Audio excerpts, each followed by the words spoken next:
안녕하세요. 반갑습니다. 이충훈입니다. 꽃심이라는 단어를 아시나요? 꽃심은 전북의 방언으로 최명희 작가의 홈플에 등장하는데요. 꽃의 가운데 심, 이 꽃을 피워내는 힘, 그리고 또 다른 뜻이 있습니다. 시련과 역경을 끝내 극복하는 힘을 뜻합니다. 전주에서는 최명희 작가의 정신을 담은 말로 이 꽃심을 꼽고 그리고 이곳저곳에서 쓰이고 있기도 하죠. 순환을 꿋꿋하게 이겨내는 그 생명력. 여러분의 꽃심은 과연 무엇인가요? 오늘 반갑습니다에서는 제13회 홈플 문학상 수상자인 문경민 작가를 초대해 어떠한 현실이 닥쳐도 그럼에도 사랑하고 극복해내는 우리의 세계에 대해 이야기를 나눠보겠습니다. 안녕하세요. 반갑습니다. 작가님. 네, 안녕하세요. 반갑습니다. 네, 진심으로 축하드립니다. 네. 감사합니다. 네. 저는 사실 구면이에요. 그렇죠? 네. 지난번에 기자간담회 네. 때도 한번 뵀었고. 네. 그때도 뵀었죠. 오늘 이렇게 반갑습니다 자리에 초대하게 돼서 무척이나 영광이라고 생각을 하고 있습니다. 네, 감사합니다. 우선 너무 축하드리고 네. 당선 소감을 저희가 안 들어볼 수 없겠죠. 한 말씀 해주시죠. 일단 이제 홈플 문학상 수상 자체가 저한테 굉장히 큰 영광이고, 제가 올해 이제 7년차 소설가인데 7년차 소설가로서 소설의 세계에 진입하는 소설가로서의 어떤 그 초보로서의 어떤 경험들을 쌓아서 이제는 홈플 문학상을 기점으로 일단 중견의 길로 좀 접어들게 되지 않았나 생각을 하게 만드는 그런 일이었죠. 굉장히 영광스러운 일이었고 그냥 정말 그냥 감개무량했습니다. 네. 작가 인상에서 뭔가 전환점이 되는 그런 또 마디가 되는 또 수상일 수도 있겠네요. 네, 맞습니다. 네. 충분히 이제 그런 의미를 부여할 수 있는 그런 큰 상이었습니다. 알겠습니다. 접수를 할 때 네네. 뭔가 이렇게 감이라는 게 있지 않습니까? 네. 그렇죠. 이번 작품은 나 진짜 정말 혼을 갈아 넣었다라는 뭐 느낌이랄지 경쟁력 있겠다라는 어떤 그런 예상을 좀 했습니까? 어떻습니까? 실은 이제 제가 이 소설을 한 7년 전에 이제 시작했던 소설이었어요. 완성은 이제 2017년 초반에 이미 한 번 했었는데, 근데 그리고 나서 이제 출간이 어려워서 뭐 공모전에 냈지만 떨어지기도 하고, 그 다음에 출판사에 냈지만 이제 출판사에서 반려당하기도 하고, 그런 여러 가지 부침을 겪으면서 고치고 정말 수도 없이 고쳤습니다. 네, 고치면서 그 홈플 문학상 내기 전에 한 번 더 고쳤는데, 고치고 나서 딱 보니까 2017년에 내가 완성했을 때보다 훨씬 낫고, 그리고 지금이 가장 상태가 괜찮다. 이거는 괜찮지 않나? 이런 생각을 스스로 하면서 괜찮은 것 같아, 이 상태면. 그러면서 이제 그 원고를 홈플에 보냈던 생각이 지금도 나요. 어떻게 보면 정말 7년 동안 쓴 작품이라고도 생각이 드네요. 그러니까 7년 동안 내내 썼다는 게 아니라 이제 작가 생활을 하면서 쓰고 고치고 다른 고치고 작업하면서 이제 그것도 고치고 다른 작업하다가 또 한 번 더 손볼까 해서 또 한 번 더 고치고 이런 식으로 이제 그렇게 아무튼 출간 못한 지난한 세월이 이제 7년이었다는 것이죠. 그렇구나. 알겠습니다. 주변의 반응들은 어땠는지도 궁금해요. 뭔가 좀 체감할 수 있는 그런 반응들도 있었을 것 같은데요. 어떻습니까? 일단 가족들이 먼저 되게 좋아해 줬고요. 그리고 이제 부모님이 굉장히 좋아하셨죠. 그러니까 다른데 자랑하기도 되게 좋으신 거예요. 홈플 문학, 우리 아들이 소설을 쓴다 이러면은 뭐 이렇게 설명을 계속 해줘야 되잖아요. 무슨 소설을 쓰고 뭐 이런데 이제 홈플 문학상을 받았다. 상금이 7천만 원이야. 이렇게 얘기를 하면 사람들이 바로 반영을 해주니까. 반응해주고. 그러니까 부모님이 이제 특별히 많이 좋아하셔서 되게 효도하는 기분이었습니다. 알겠습니다. 그 당선작 지켜야 할 세계. 그 내용이 참 궁금하긴 합니다. 우리 작가님의 어떤 자전적인 이야기가 참 많이 들어있는 작품이라는 생각이 듭니다. 제3자로서 이렇게 바라본다면 우리 문경민이라는 사람은 과연 어떤 사람일까라는 궁금증이 있습니다. 지켜야 할 세계 같은 경우에는 그 제 삶의 어떤 요소들, 그러니까 중요한 어떤 맥락들, 저의 세계들 이런 것들을 녹여냈죠. 녹여낸 이제 그런 작품입니다. 가끔가다 이제 소설가들이 그냥 이야기를 만드는 것이 아니라 그 나로부터 시작한 이야기로 소설을 완성하게 되는 경우가 있는데 그게 저에게는 이제 지켜야 할 세계였던 것이죠. 주로 이제 세 개의 정체성이 있다고 생각을 하는데요. 하나는 교사로서의 문경민이 있고요. 그리고 이제 교사로서의 문경민. 저는 그 초등학교 교사입니다. 전업 작가가 아니시죠? 네, 아닙니다. 초등학교 교사를 하시면서 작가 일을 같이 또 하고 계신 거예요. 그렇죠. 그러니까 초등학교 교사로 일한 지 한 20년 정도 됐고요. 예. 그리고 소설가로서는 7년 차, 아까 말씀드렸습니다만 7년 차이고, 그리고 또 저희 가정이 장애인 가정입니다. 그래서 저희 딸아이가 자폐장애가 있어서 그 세계의 큰 축이 저의 세계를 이제 구성하고 있다고 볼 수 있고, 그러니까 지켜야 할 세계는 그 세 가지가 오롯이 다 녹아 들어간 지켜야 할 세계는 그런 작품입니다. 예. 또 학교에서는 또 다양한 역할을 또 하고 계신다고 들었습니다. 담임이기도 하면서 예, 또 학교폭력 부장이기도 하고. 네, 학교폭력 책임교사라고 하는데 생활인성 부장이라고 저에게선 부릅니다만 그 부장일을 이제 5년째 하고 있습니다. 네, 알겠습니다. 다양한 세계 속에서 우리 문경민 작가는 자신만의 우주를 만들어가고 있는데 바쁜 와중에도 어떻게 이렇게 글을 쓰게 됐는지, 그러니까 과거에 혹시 뭐 글과 관련된 다른 대학에 전공을 했는지도 궁금하기도 하고, 아니 동아리를 했는지 궁금하기도 하고, 네. 또 작가를 또 해야겠다라고 마음먹은 계기도 너무 궁금하기도 하고, 궁금한 게 오늘 굉장히 많습니다. 대학 때 조금 소설을 썼어요. 네. 대학 때 잠깐 너무 외롭고 힘들어서 그걸 어떻게 좀 극복을 해볼까 하고 네. 그래서 이제 소설을 좀 썼고 네. 교사가 된 뒤로는 소설가는 사실 무관한 삶을 살았습니다. 소설가는 별 상관없이 다른 선생님들과 같이 이제 교육 운동을 하면서 그렇군요. 좀 더 어떻게 하면 나은 세상을 만들어갈 수 있을까, 교육을 통해서 네. 그런 화두로 사람들과 함께 일했었고요. 그때 당시에는 그러면 내가 앞으로는 뭐 글을 좀 써야겠다는 마음은 전혀 없었던 네, 전혀 거예요? 없었어요. 전혀 없었고 교육운동의 사명, 그러니까 가르치는 일로 세상을 더 낫게 만들고 싶다라는 어떤 그런 비전, 예. 이런 것들을 무척 사랑했습니다. 저는 그렇게 헌신하면서 살 줄 알았어요, 평생. 그것이 나의 삶의 소명이라고 생각을 했는데, 근데 이제 2013년 정도 되니까 저희 딸아이의 장애가, 자폐장애가 그동안은 어떻게든 회복을 시키려고 애를 썼는데 이게 안 되는 거구나라는 느낌이 딱 들면서 근데 갑자기 이제 굉장히 절망스러웠고, 저희 딸아이가 그즈음에 이제 학교에 입학을 하게 됐어요. 근데 저한테 오게 된 어떤 시간적인 부담, 그다음 이런 것들이 이제 굉장히 컸죠. 아이를 데리고 출근을 해야 되고, 밥도 잘 챙겨야 되고, 그리고 퇴근해서도 또 치료실 다녀야 되고, 근데 이런 활동들이 늦지막하게까지 계속 이어지다 보니까 그동안 해왔던 그 교육 운동을 더 이상 할 수가 없었어요. 근데 그러다 보니까 아이들을 밤에 재워놓고 나서 너무 고통스러운 거죠. 나의 삶은 이제 어떻게 되는 것인가.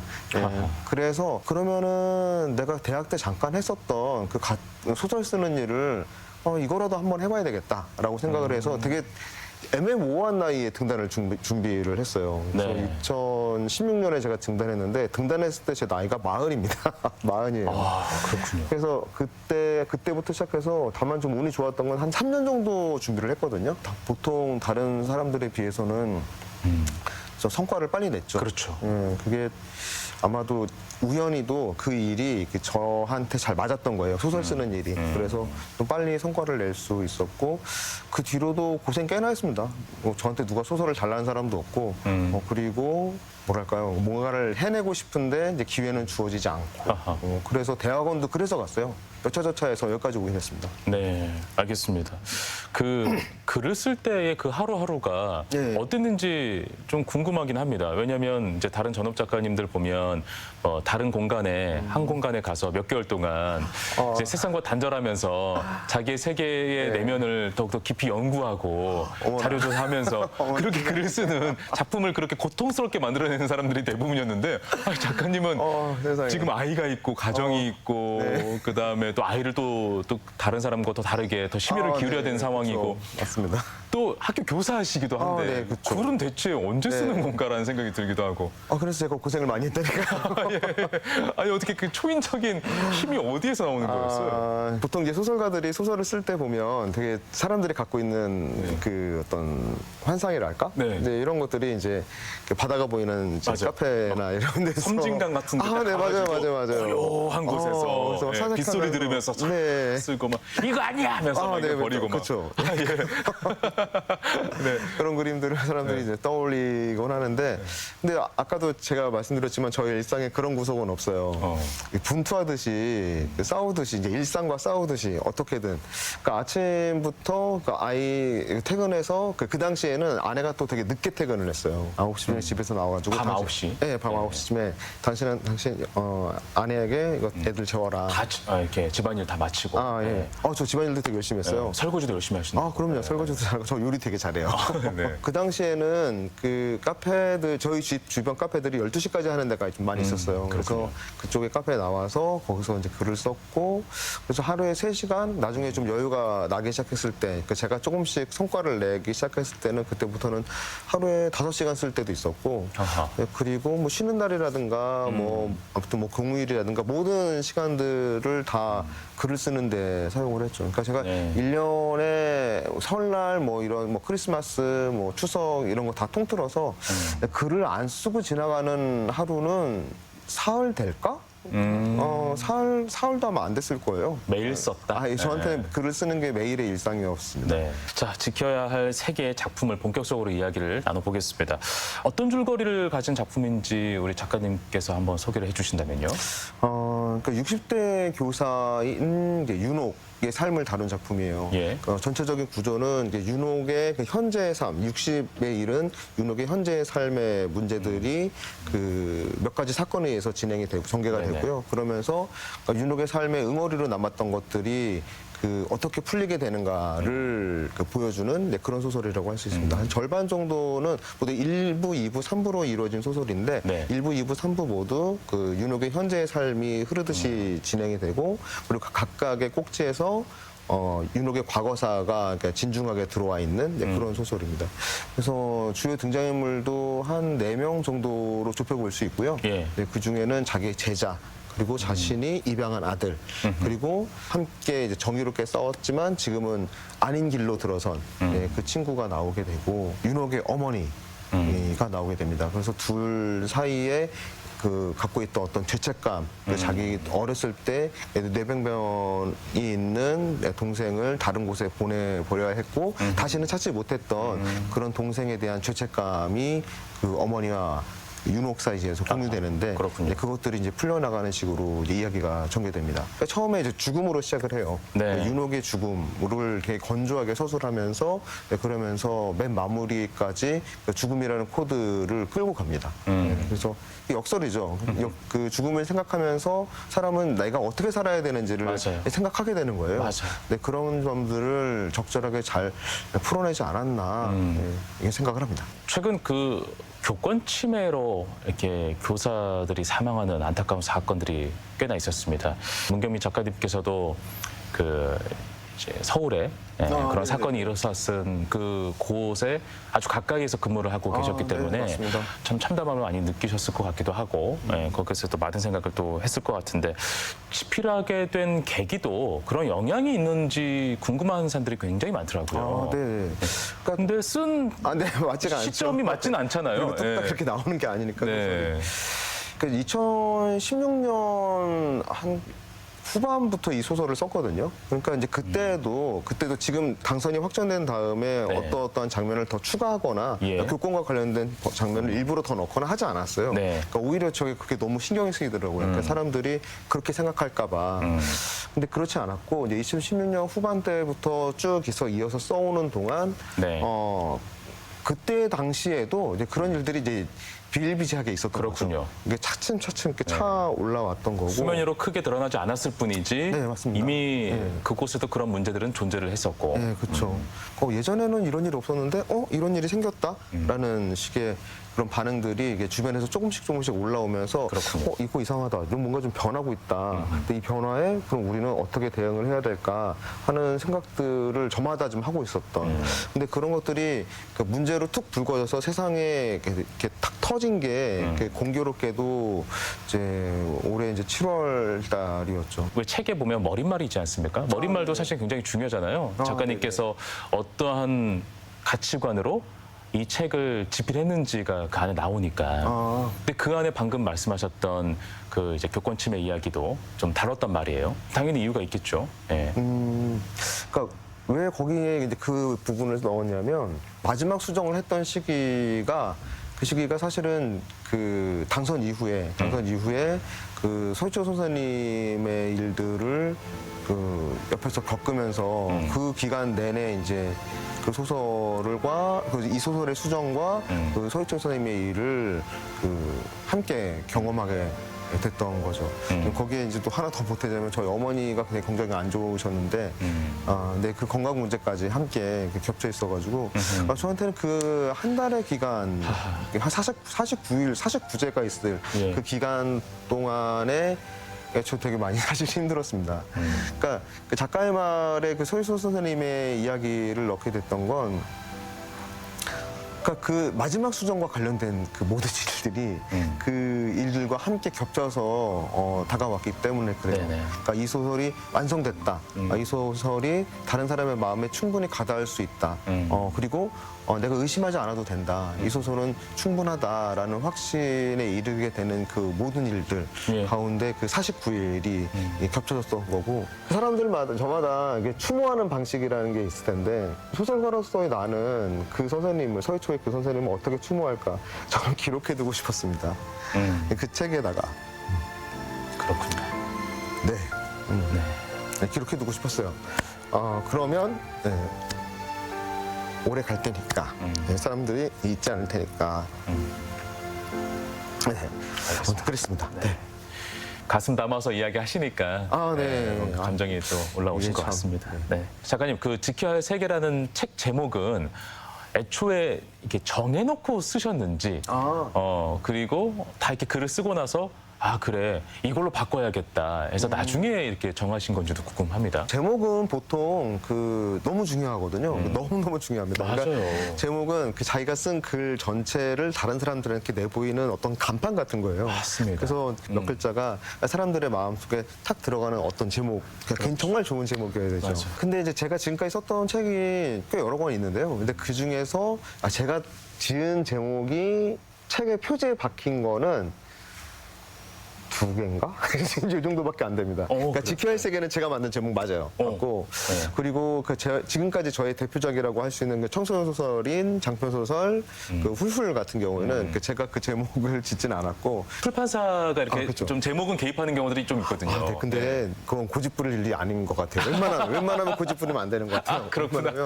네. 지금 굉장히 좀 많은 그 구독자 분들에게도 상당한 반응을 좀 많이 일으키고 있고, 또 베스트셀러까지도 지금 바라보고 있는 상황이라고 들었습니다. 이 소설 세계가요, 생각보다 냉정합니다. 그래요? 예, 내가 얼마나 많이 공을 들였나, 작품이 얼마나 재밌나, 작품이 얼마나 의미가 있는가, 이런 것과는 무관하게 여러 가지 다른 요소들, 또 운이라든가 아니면은 작가의 역량이라든가 막 작가를 타요, 소설은. 신기하게도 네. 사람들이 책 안 읽어봤잖아요. 근데 안 그래요. 책을 읽는 사람들이 있습니다. 그리고 그 사람들은 작가를 주목하는 경우가 많은데, 저 같은 경우는 아까도 말씀드렸듯이 7년 동안 그렇게 두각을 많이 드러내지는 못했거든요. 네, 그러다 보니까 되게 불안했어요. 이 소설이 이렇게 많은 관심을 받고 이렇게 많은 지원을 얻고, 그리고 혼풀문학상의 영예도 얻고, 그 출판사에서도 정말 기대하고 그러고 있는데 잘 안 되면 어떡하나 걱정이 사실은 태산 같았는데, 안 되면 다 제 탓일 것 같은 거죠. 근데 부담감이 뭐. 네. 그래서 밤에 잠도 잘 안 오고 막 그러는데, 근데 요즘에 좀 반응도 올라오는 거 보면은 잘하면 잘 될 수도 있겠는데, 미안해하지 않아도 될 수도 있겠는데, 이런 생각을 좀 하고 있습니다. 그래서 아까도 말씀드렸지만, 만약에 이 소설이 잘 되면 나 다음 소설 써도 될 것 같다. 네, 그런 생각을 하면서 지금 노심초사 걱정을 하면서 이제 상황을 확인하고 있습니다. 알겠습니다. 책을 통해서 사람들이 얻었으면 하는 메시지는 과연 무엇이었을까?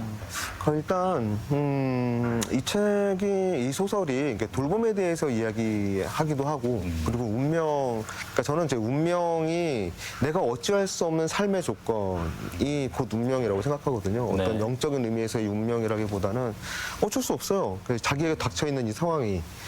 그 상황 자체가 나의 운명을 만들어가는 것이 아닌가 생각을 하는데, 그 운명을 맞이하는 사람들의 태도는 어떨 때는 그냥 휩쓸려 가기도 하고요. 어떨 때는 그 휩쓸리는 가운데 상처받고 낙심하고 낭망에 가길 수도 있죠.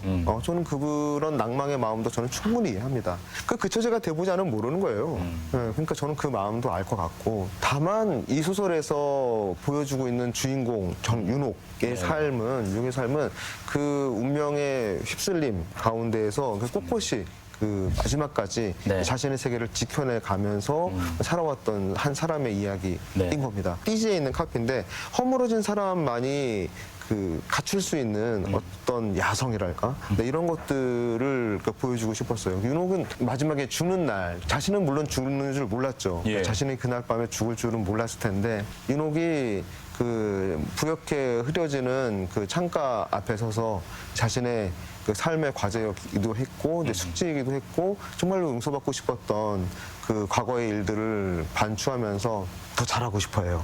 더 행복하고 싶어합니다. 그리고 더 많이 사람들을 사랑하고 싶어하고, 더 많이 다른 사람들에게 친절하고 싶어하고, 자신이 맡은 일, 자신이 하고 있는 일을 사랑하거든요. 그 삶을 생각하면서 더 살고자 하는 그런 의지를 불태우면서 언젠가 찾아오고 말게 될 그 죽음을 향해 저기를 불태웁니다. 그가 살아왔던 삶의 모습을 사람들에게 보여주고 싶었어요.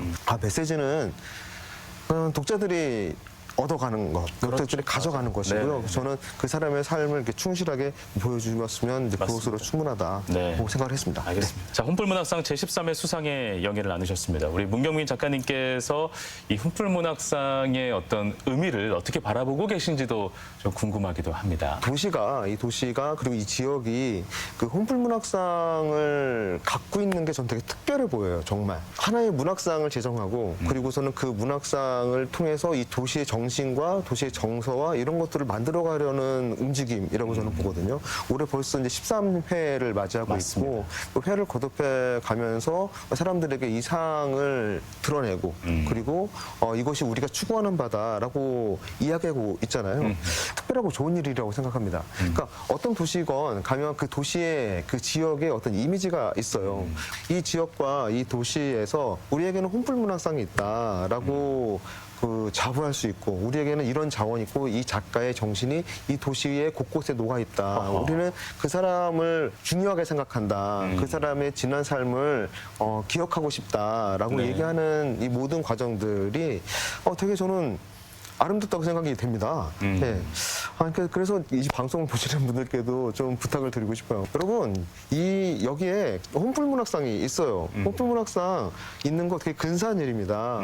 그리고 문학상이 자기 의미를 더 높여가고 그리고 더 풍성하게 성장해 갈 수 있도록 이 일에 관심도 가져주시고, 그리고 작가가 이런 말 하면 좀 이상하다고 생각할지 모르지만 책도 많이 사주셨으면 좋겠습니다. 책을 읽는 사람이 저는 없다고 생각하지 않거든요. 그럼요. 사람들은 그 책을 가지고 조용한 곳에서 자신의 그 시간을 떼어서 문장과 문장들을 읽어낼 수 있고 그런 일들을 실제로 많이 합니다. 맞습니다. 눈에 보이는 성과도 필요해요. 그래서 그러려면 가장 중요한 건 이 상이 만들어낸 성과물인 꼭 저의 것만이 아니라 그 상의 결과물인 이 소설을 많이 사주시면 좋겠습니다. 알겠습니다. 이 일에 함께 하시는 분들이 지치지 않을 수 있어요. 근데 그런 부분들을 꼭 한 번은 말씀을 드리고 싶었습니다. 알겠습니다. 작가님도 알고 계셨죠? 우리 그 최명희 작가께서도 마찬가지로 교사셨고 누군가를 가르치고 이러한 업을 또 하셨습니다. 뭔가 좀 운명적이다라는 생각을 하셨습니까? 그러니까 이 소설은 좀 유난히 공교로운 게 많아요. 그러니까 여기저기 그렇습니다. 여기저기. 그 최명희 작가도 작가였고, 교사였고, 그리고 저도 그렇고, 그리고 이분도 저랑 같이 똑같이 이제 중앙일보로 등단하셨어요. 그런 부분도 겹치고. 그렇군요. 그냥 우연히 그냥 지나가는 일일 수도 있죠. 근데 어떻게 될까 이 소설은. 근데 그런 생각을 하면서 이 소설을 지켜야 할 세계를 생각을 합니다. 알겠습니다. 최명희 작가님께서는 이후에도 사람 한 사람에게 훈풀을 좀 지피는 역할을 또 하고 계신 걸지도 모르겠습니다. 그 말씀 좀 전에 멋있었어요. 네, 괜찮습니까? 네, 멋있었습니다. 살려주세요. 네. 예. 멋있었습니다. 알겠습니다. 당선되자마자 굉장히 강행군으로 여기저기 또 바쁜 또 일정들을 수하고 계신데요. 이후에 혹시나 또 새롭게 구상하고 있는 작품이 있는지도 좀 궁금하기도 합니다. 등단 뒤로 이제 7년 동안 계속 쓰는 삶을 살았어요. 그러니까 물론 그 전에도 보니까 제가 11년째 쓰는 일을 그 쓰는 일상을 그냥 예. 계속 해 오고 있더라고요. 그래서 제가 그동안 이제 준비했던 작품들이 이제 계속 앞으로 발표가 됩니다. 그래서 예. 청소년 소설 아마 가제는 보거라는 소설인데 특성화고등학교, 그러니까 공업고등학교 네네. 그러니까 이제 색깎는 아이들의 이야기예요. 근데 그 소설이 아마 11월이나 12월쯤 출간될 것 같고요. 네. 그리고 내년에는 그 쉘터라는 그 근미래 디스토피아 판타지 작품인 그 쉘터라는 소설이 아마 내년 중반쯤에는 아마 출간되지 않을까. 네. 근데 약간 좀 큰 소설이 될 것 같아요. 서사가 굉장히 강한 소설이 될 것 같고, 그리고 나서 이제 청소년 소설을 한 권 더 나가야 되고, 이제 그러고 나면 새로운 소설을 이제 쓸 수 있을 것 같아요. 그래서 제가 오늘 아침에 한 생각인데, 오늘 아침에 그 뭐 인터넷 서점에 판매 주스라든가 이런 걸 이제 보게 되거든요. 그렇죠. 사실은 네. 저 되게 자주 봅니다. 그렇죠. 예. 봐야죠. 서평 네. 같은 거 나오면 그럼요. 사실 저 다 읽어보고 궁금하잖아요. 그쵸. 댓글 이런 거 궁금하고. 네, 저 예. 댓글도 사실 봤는데 악플도 달린 것도 봤어요. 그래서 악플이 달렸다. 신기하다. 그랬는데 네. 근데 그 오늘 아침에 판매되는 상황들이라든가 어떤 정도의 주목을 받고 있는가 이걸 살펴보면서 나 새로운 소설 써도 될 것 같아. 네, 그런 생각을 좀 했습니다. 네. 그래서 할 수 있는 데까지 잘 해보도록 하겠습니다. 알겠습니다. 네. 참 다양한 세계에서 또 우리 문경민 작가님의 또 가치관을 드러내주고 또 이러한 사회 현상에 우리가 더욱더 집중할 수 있도록 그런 작품들을 많이 또 내주고 계십니다. 문경민의 세계를 한마디로 정의한다면 뭘까요? 문경민은 땡땡땡이다. 스스로 정의할 수 있습니까? 우리는 어렵죠. 문경민의 세계는 단단하다. 오, 단단하다. 네. 그리고 아직까지 건재하다. 네. 어허. 네, 그렇게 말할 수 있을 것 같습니다. 그렇게 숫한 뭐 역경과 어려움에도 나는 절대 지지 않을 거야. 네, 나는 무너지지 않을 거야. 네, 어려운 시기 많이 겪었고, 그리고 그 터널을 좀 통과한 것 같아요.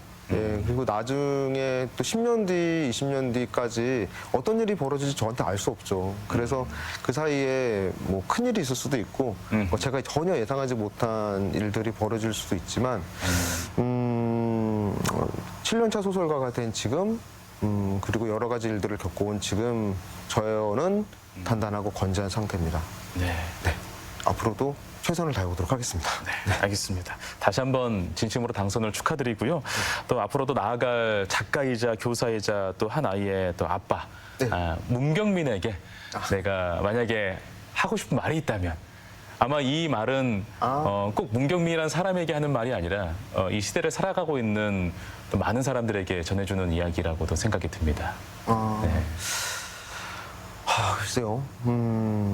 일단 저 자신에게는 사실 저는 좀 구체적이어야 된다고 생각하거든요. 그 저한테 하는 말 이게 무슨 애매모호하게 좋은 말 정도가 아니라 네네. 그러니까 저한테는 구체적으로 그냥 하나였어요. 뭐였냐면 지금의 저한테는 1년에 한 권은 내자.